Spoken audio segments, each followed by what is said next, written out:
Tout ce qui se rapporte à la vie chrétienne est affaire d'expérience. Mes bien-aimés en Christ, frères et sœurs, je ne voudrais ni juger, ni critiquer, ni faire des distinctions inopportunes. Mon seul souci est d'être fidèle. Pour nous, notre foyer spirituel doit être là où le Seigneur, Jésus, est le plus honoré. Notre communion fraternelle doit avoir son centre là où Dieu trouve le plus pleinement son compte, où Christ est tout et en tout. C'est là ce qui doit être l'Église pour nous. Nous ne devons pas nous laisser lier par des traditions, par une appellation ecclésiastique ou par un extérieur qui en impose.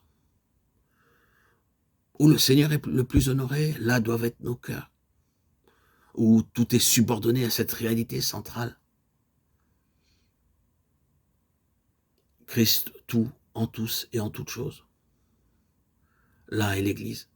Et c'est là que doit être le centre de gravité de notre vie intérieure. C'est là que va s'enregistrer le témoignage de Dieu. Et c'est de là qu'il va mettre son empreinte dans l'existence des autres.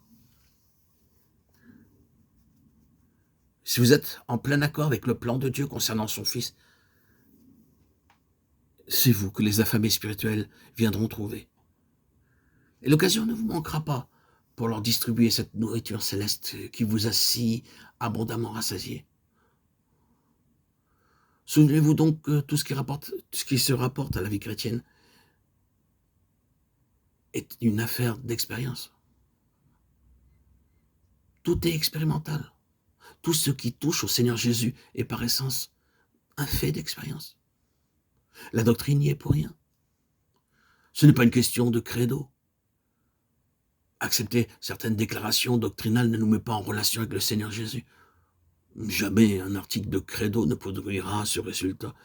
Nous ne devenons pas chrétiens en souscrivant à certaines doctrines, en adhérant à une profession de foi orthodoxe ou en croyant telle ou telle chose au sujet du Seigneur Jésus. Ce n'est pas cela qui fait de nous des chrétiens. Et ce n'est pas sur cette base-là que l'Église est constituée, bien qu'elle professe certaines opinions. Il faut que tout soit forgé sur l'enclume de l'expérience. Il faut qu'au creuset de la vie, chaque élément de notre foi devienne une partie de nous-mêmes. Et que nous-mêmes, nous devenions un élément constitutif de notre propre foi. Ce n'est pas suffisant de croire que Jésus-Christ est mort sur la croix. Il faut que ce fait objectif entre dans notre vie personnelle, devienne une expérience. Et se révèle un puissant générateur, une force capable d'actionner tout notre être. L'Église n'est pas mise sur pied par la vertu de certaines déclarations doctrinales. Vous ne pouvez pas réunir votre monde et leur dire « Voici quelques considérations qui sont parfaitement saines. Nous allons constituer notre Église sur cette base. » Mais non, l'Église n'est que là où la vérité a été assimilée, suivant un processus interne qui en fait quelque chose d'expérimental. L'unité de l'esprit est le produit du travail de Dieu au-dedans de nous. Or, cette unité-là, rien ne pourra tenir contre les esprits de division et de schisme qui se donnent libre carrière.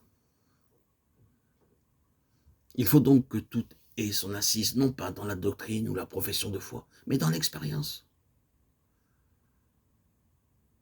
Ce n'est pas difficile de chanter des cantiques évoquant Christ tout en tous et de se croire arrivé au but parce qu'on peut s'associer mentalement aux paroles qu'on articule, comme à quelque chose d'objectif.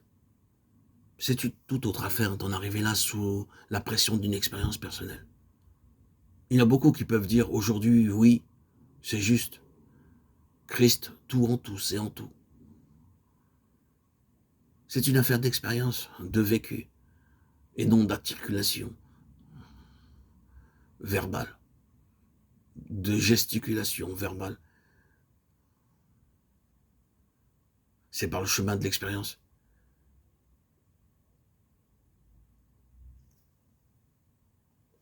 que nous pouvons réellement vivre une vie chrétienne.